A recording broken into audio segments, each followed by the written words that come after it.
ഇതാരാണ്? ഇപ്പോഴത്തെ ശബ്ദം. ഇപ്പോഴത്തെ ആഫ്റ്റർ ഡെലിവറി ആണ്, ഗർഭകാല ശേഷം. നൈസ്. ഇനി ആകെ ഒരെണ്ണേ ഉള്ളൂ. ഇനി ഒരെണ്ണം. അത് കുട്ടി തന്നെ എടുത്തോളൂ. ഞാൻ എടുക്കാം. അതിന്റെ ഫോട്ടോയിൽ ഞാൻ കമന്റ് ചെയ്യാം. അയ്യോ ഞാൻ എന്നാണ് ഇങ്ങനെ ഇറങ്ങിണ്ടാവുന്നത്. ഇതെന്റെ സ്ഥിര സ്വഭാവം.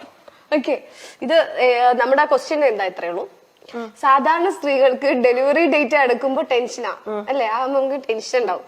അപ്പോഴാണ് ഇവിടെ ഒരാള് വ്ളോഗൊക്കെ ചെയ്തുകൊണ്ട് നടക്കുക. എങ്ങനെ സാധിക്കുന്നു ഇത്? സത്യം പറഞ്ഞ ഈ ഡെലിവറി നമുക്ക് അറിയില്ലല്ലോ. ആദ്യം പ്രസവിക്കാത്തോണ്ട് നമുക്ക് വേദന ഒന്നും അറിയില്ല. അപ്പൊ മമ്മിയും എന്റെ സിസ്റ്റേഴ്സ് ഒക്കെ പറഞ്ഞു, നമുക്ക് യൂഷ്വലി ചംസ് വരുമ്പം നല്ല പെയിൻ വരില്ലേ, അതുപോലെ വേദനിക്കും. എന്താ പറയാ, സിസ്റ്റർ വരെ പറഞ്ഞു. പക്ഷെ നമ്മളത് തെളിയിച്ചു കൊടുത്തു. അതായത് ഡെലിവറിയിൽ ഷംനേക്കാൾ വലിയൊരു പോരാളി വേറെ ഇല്ല. അതാണ് അവിടെ. പക്ഷെ അങ്ങനെയല്ല. അപ്പൊ ഞാനിതിപ്പോ എനിക്കറിയില്ല. അപ്പൊ എന്റെ ഡേറ്റ് എന്ന് പറയുന്നത് April 4th ആയിരുന്നു അന്ന്. അപ്പം അതിന്റെ 2-3 ദിവസം മുന്നേ പോയപ്പം കുഞ്ഞിന്റെ വെയിറ്റ് ഒക്കെ കൂടുതലാണ്. അപ്പൊ ഡോക്ടർ പറഞ്ഞു 4th വരെ നോക്കാം, വേദന വന്നില്ലെങ്കിലും 3rd നൈറ്റ് വന്നിട്ട് അഡ്മിറ്റ് എന്തായാലും ചെയ്യണമെന്ന്. അപ്പൊ നോമ്പ് സമയാട്ടോ. അപ്പം രാത്രിയാണ് പോയി അഡ്മിറ്റ് ചെയ്യേണ്ടത്. അപ്പൊ എന്റെ ഒരു ആഗ്രഹമായിരുന്നു, യൂട്യൂബ് ചാനൽ ഇങ്ങനെ ഉണ്ടല്ലോ, അപ്പൊ പിന്നെ ഒരു മെമ്മറി ആയിക്കോട്ടെ, ഇത് ഷൂട്ട് ചെയ്യണം എന്നൊക്കെ എന്റെ സിസ്റ്ററിന്റെ മോനോടൊക്കെ പറഞ്ഞ്. സത്യം പറഞ്ഞാൽ അന്ന് നോമ്പ് സിസ്റ്ററിനും ഇക്കൊക്കെ ഉണ്ട്. നമ്മള് പൊറോട്ടയും ബീഫ് കറിയൊക്കെ കഴിച്ചിട്ടാണ് ഞാൻ ഡെലിവറിക്ക് പോയത്. അറിയോ?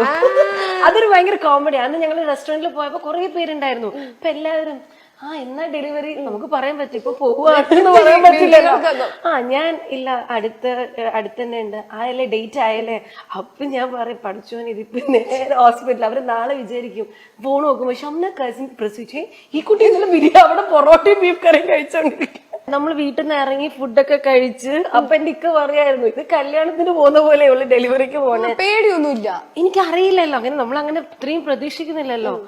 അത് കഴിഞ്ഞ് പിന്നെ കുറച്ച് കഴിഞ്ഞപ്പം ഈ മൊബൈലൊക്കെ കൊണ്ട് അവൻ എടുക്കാൻ വരും. അപ്പൊ ഞാൻ അതൊക്കെ അതിലുണ്ടാവും, പോന്നൊക്കെ പറയണ്ട. പക്ഷെ അതൊരു മെമ്മറി. ഇപ്പൊ കാണുമ്പോ നല്ല അടിപൊളിയായിട്ടുള്ള ഭയങ്കര മെമ്മറി. നമ്മുടെ റോക്കി ബായ് പോരാളി വ്ളോഗിങ്ങിൽ പോരാളി. അതെ. ഓക്കെ, നമ്മുടെ ഗർഭകാലം ഇവിടെ അവസാനിച്ചിരിക്കുന്നു. ഇനി കരിയർ സിനിമ. ഞാൻ കരുതി ഫസ്റ്റ് ഇത് എടുക്കുന്ന വിചാരിച്ചേ.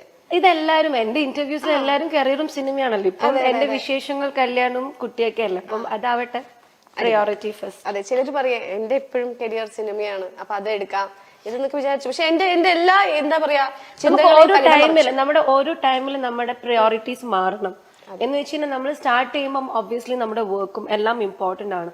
ബട്ട് ഒരു പെൺകുട്ടിക്ക് കല്യാണം വെരി ഇമ്പോർട്ടന്റ് ആണ് ലൈഫിൽ. അത് കല്യാണം കഴിക്കാത്ത ആൾക്കാർക്ക് അങ്ങനെ ഞാൻ ഒരു മോശമായിട്ട് പറയുന്നല്ല. ബട്ട് അത് ആഗ്രഹിക്കുന്നവർക്ക് ആ ഒരു പ്രയോറിറ്റി ഇമ്പോർട്ടന്റ് ആണ്. അത് കഴിഞ്ഞ് അവരുടെ ഒരു ഫാമിലി ലൈഫ് അതൊരു ഇമ്പോർട്ടന്റ് ഘടകമാണ്. അപ്പൊ ഇതൊക്കെ ഞാൻ ആഗ്രഹിച്ചൊരു വ്യക്തിയാണ്. അപ്പം ഒബ്വിയസ്ലി കരിയറും ഉണ്ട് ഇപ്പൊ എനിക്ക്.